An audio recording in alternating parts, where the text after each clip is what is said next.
தென்மேற்கு வங்கக்கடல் பகுதிகள் மற்றும் இலங்கை கடலோர பகுதிகளில் காற்றழுத்த தாழ்வு பகுதி நிலவுகிறது.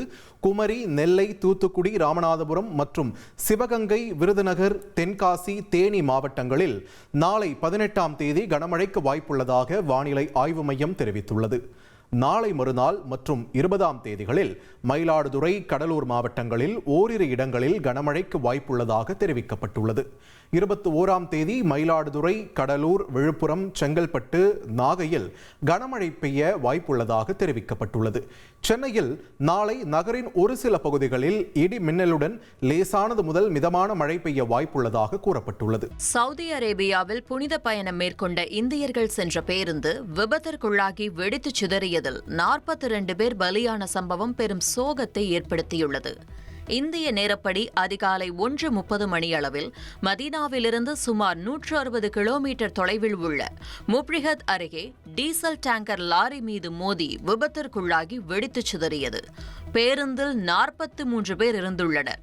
11 குழந்தைகள், 20 பெண்கள் உள்பட 42 பேர் பலியான நிலையில் ஒருவர் மட்டுமே உயிர் பிழைத்ததாக கூறப்படுகிறது. பேருந்தில் சென்ற குழுவானது கடந்த 9ஆம் தேதி ஹைதராபாத்திலிருந்து புறப்பட்டு மெக்காவில் உம்ரா தொழுகை நடத்திவிட்டு மதீனாவுக்கு திரும்பிக் கொண்டிருந்த போது இந்த கோர விபத்து நடந்ததாக தெரிவிக்கப்பட்டுள்ளது. இவ்விபத்து பெரும் அதிர்ச்சி அளிப்பதாக இந்திய வெளியுறவுத்துறை அமைச்சர் ஜெய்சங்கர் வருத்தம் தெரிவித்துள்ளார். சவுதி தலைநகர் ரியாதில் உள்ள இந்திய தூதரகம் மற்றும் ஜெட்டாவில் உள்ள துணை தூதரகம் பாதிக்கப்பட்டவர்கள் குடும்பத்தினருக்கு முழு ஆதரவையும் வழங்கும் என தெரிவிக்கப்பட்டுள்ளது. விபத்தில் பாதிக்கப்பட்டவர்களின் குடும்பங்களுக்கு உதவ இந்திய துணை தூதரகத்தில் 24 மணி நேரமும் இயங்கும் கட்டுப்பாட்டு அறை அமைக்கப்பட்டுள்ளது. ரியாதில் உள்ள இந்திய தூதரகத்துடன் தொடர்பில் இருப்பதாக தெலங்கானா அரசு தெரிவித்துள்ளது. சவுதி அரேபியாவில் நடந்த பேருந்து விபத்தில் உயிரிழந்தவர்களில் 16 பேர் தெலங்கானாவைச் சேர்ந்தவர்கள் என தெரிவிக்கப்பட்டுள்ள நிலையில் அங்குள்ள தூதரகத்துடன் தொடர்பில் இருப்பதாக தெலங்கானா அரசு தெரிவித்துள்ளது.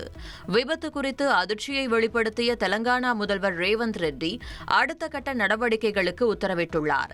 இந்நிலையில் சவுதியில் இந்தியர்கள் உயிரிழந்ததை அறிந்து மிகவும் வருத்தமடைந்தேன் என பிரதமர் மோடி வருத்தம் தெரிவித்துள்ளார். சவுதி அதிகாரிகளுடன் அரசு நெருங்கிய தொடர்பில் உள்ளது என்றும் இந்திய தூதரகம் அனைத்து உதவிகளையும் வழங்கி வருவதாகவும் அவர் குறிப்பிட்டுள்ளார். வங்கதேச முன்னாள் பிரதமர் ஷேக் ஹசீனாவிற்கு மரண தண்டனை வழங்கி உத்தரவிடப்பட்டுள்ளது. கடந்த வருடம் வங்கதேசத்தில் இடஒதுக்கீட்டுக்கு எதிராக நடந்த போராட்டங்களின் போது வன்முறை வெடித்தது. போராட்டக்காரர்களை சுட்டுக் கொல்ல உத்தரவிட்டதாக ஹசீனா மீது குற்றஞ்சாட்டப்பட்டது. அவருக்கு எதிராக ஊழல், இனப்படுகொலை உள்ளிட்ட வழக்குகள் தொடரப்பட்ட நிலையில் அவர் மீதான குற்றம் உறுதி செய்யப்பட்டுள்ளதாக அந்நாட்டு சர்வதேச குற்றவியல் தீர்ப்பாயம் தீர்ப்பளித்துள்ளது. அத்துடன் அவருக்கு மரண தண்டனை வழங்கப்பட்டுள்ளது. மேலும் வங்கதேச முன்னாள் உள்துறை அமைச்சருக்கும் மரண தண்டனை விதிக்கப்பட்டுள்ளது. கேரளாவில் அமீபா நோய் வேகமாக பரவி வரும் நிலையில் சபரிமலைக்கு செல்லும் பக்தர்களுக்கு தமிழக பொது சுகாதாரத்துறை அறிவுறுத்தல்களை வழங்கியுள்ளது. அமீபா நோய் கரோனா போல பரவாது என்றும் நீர் மூக்கிற்குள் செல்லும் போது மட்டுமே பாதிப்பு ஏற்படலாம் என்றும் தமிழக சுகாதாரத்துறை தெரிவித்துள்ளது. சபரிமலைக்கு செல்லும் பக்தர்கள் நீர்நிலைகளில் குளிக்கும் போது மூக்கிற்குள் நீர் செல்லாமல் பார்த்துக் கொள்ள வேண்டும் என்றும் கூறப்பட்டுள்ளது. சபரிமலை திரும்பிய 3 நாட்களுக்கு பிறகு காய்ச்சல், தலை சுற்றல், வாந்தி, உடல்வலி, கழுத்து இறுக்கம் போன்ற அறிகுறிகள் இருந்தால் உடனடியாக மருத்துவ பரிசோதனை அவசியம் என்றும் தெரிவிக்கப்பட்டுள்ளது.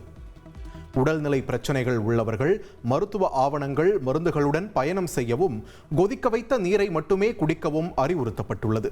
இதற்காக கேரள எல்லையை ஒட்டிய கோவை, தென்காசி, தேனி, குமரி, நீலகிரி மாவட்டங்களில் சிறப்பு கண்காணிப்புக்கு உத்தரவிடப்பட்டுள்ளது.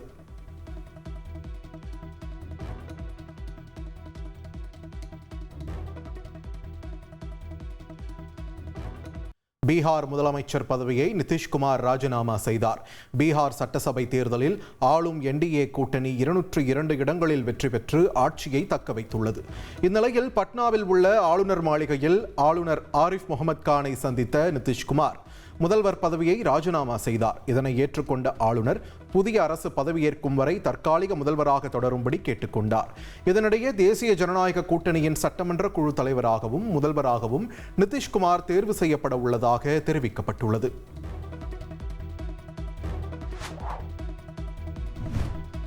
பீகாரில் அதிகார பங்கீடு ஃபார்முலா தயாராகி இருப்பதாக தகவல் வெளியாகியுள்ளது. அந்த வகையில் நிதிஷ்குமார் மீண்டும் முதலமைச்சராகவும் பாஜகவைச் சேர்ந்த 2 அல்லது 3 பேருக்கு துணை முதலமைச்சராகவும் பதவி வழங்கப்படும் என்று எதிர்பார்க்கப்படுகிறது. 6 எம்எல்ஏக்களுக்கு ஓர் அமைச்சர் என்ற விகிதத்தில் 89 இடங்களில் வென்ற பாஜகவிற்கு 15 அமைச்சர் பதவியும், 85 இடங்களில் வென்ற ஐக்கிய ஜனதா தளத்திற்கு 14 அமைச்சர் பதவியும் கிடைக்கும் என்று தெரிகிறது. இதேபோல கூட்டணி கட்சிகளான லோக் ஜனசக்தி கட்சிக்கு 3 அமைச்சர்கள், இந்துஸ்தானி அவாம் மோர்ச்சா மற்றும் RLM கட்சிக்கு தலா 1 அமைச்சர்கள் கிடைப்பார்கள் என தகவல் வெளியாகியுள்ளது.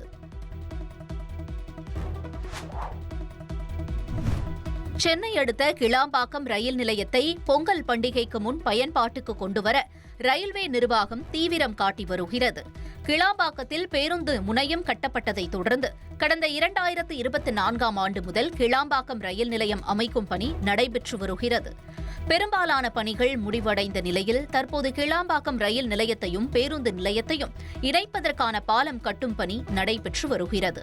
வரும் பொங்கல் பண்டிகைக்குள் கிளாம்பாக்கம் ரயில் நிலையம் பயன்பாட்டிற்கு வரும் என்று எதிர்பார்க்கப்படுகிறது. சென்னை வீதிகளில் மாடுகளை நடமாட விடும் உரிமையாளர்கள் மீது கடும் நடவடிக்கை எடுக்கப்படும் என மாநகராட்சி எச்சரித்துள்ளது. சென்னையில் மாடுகளை வைத்திருப்போர் மாட்டின் உரிமையாளர்கள் பெயர் மற்றும் முகவரியுடன் பட்டியல் தயார் செய்யப்பட்டுள்ளது. இனி மாடுகளை சாலைகளில் அவிழ்த்துவிடும் உரிமையாளர்கள் மீது போலீசார் உதவியுடன் கடும் நடவடிக்கை எடுக்க மாநகராட்சி அதிகாரிகள் திட்டமிட்டிருப்பதாக தகவல் வெளியாகியுள்ளது. திருமணத்திற்கு முந்தைய நெருக்கம் இன்றைய காலகட்டத்தில் சர்வசாதாரணமாக ஆகிவிட்டது என்று உயர்நீதிமன்ற மதுரை அமர்வு நீதிபதி கருத்து தெரிவித்துள்ளார். இளம் பெண்ணால் தம் மீது பதியப்பட்ட பாலியல் வழக்கை ரத்து செய்ய கோரி உயர்நீதிமன்ற மதுரை அமர்வில் இளைஞர் ஒருவர் மனு தாக்கல் செய்தார். மனுதாரரும் இளம் பெண்ணும் 9 ஆண்டுகளாக உறவில் இருந்ததை பாலியல் குற்றமாக கருத முடியாது என்று நீதிபதி புகழேந்தி தெரிவித்தார். திருமண வாக்குறுதி மீறலை குற்றமாக கருத முடியாது என்றும் ஏமாற்றும் நோக்கம் நிரூபிக்கப்படவில்லை என்றும் கூறினார். திருமணத்திற்கு முந்தைய நெருக்கம் இன்றைய சமூகத்தில் சாதாரணமாகிவிட்டதாக கூறிய நீதிபதி, உறவு முறிவால் ஏற்பட்ட தனிப்பட்ட ஏமாற்றத்தை குற்றவியல் வழக்காக மாற்ற முடியாது என்றும் தெரிவித்தார்.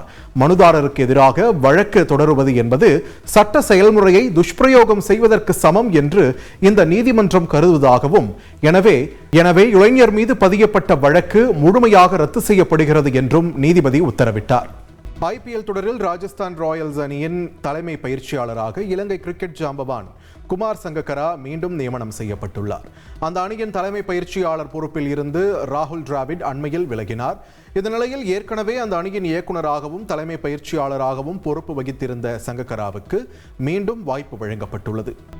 உலக புகழ்பெற்ற நடிகர் டாம் குரூஸுக்கு கௌரவ ஆஸ்கர் விருது வழங்கப்பட்டிருக்கு.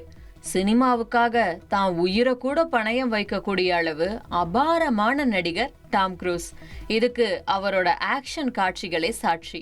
இவ்வளோ தூரம் எல்லா சாதனைகளையும் செஞ்சும் அவரோட நடிப்புக்காக இதுக்கு முன்னாடி வரைக்கும் ஆஸ்கர் விருது வழங்கப்படாம இருந்துச்சு. அது ஒரு குறையாவும் இருந்தது.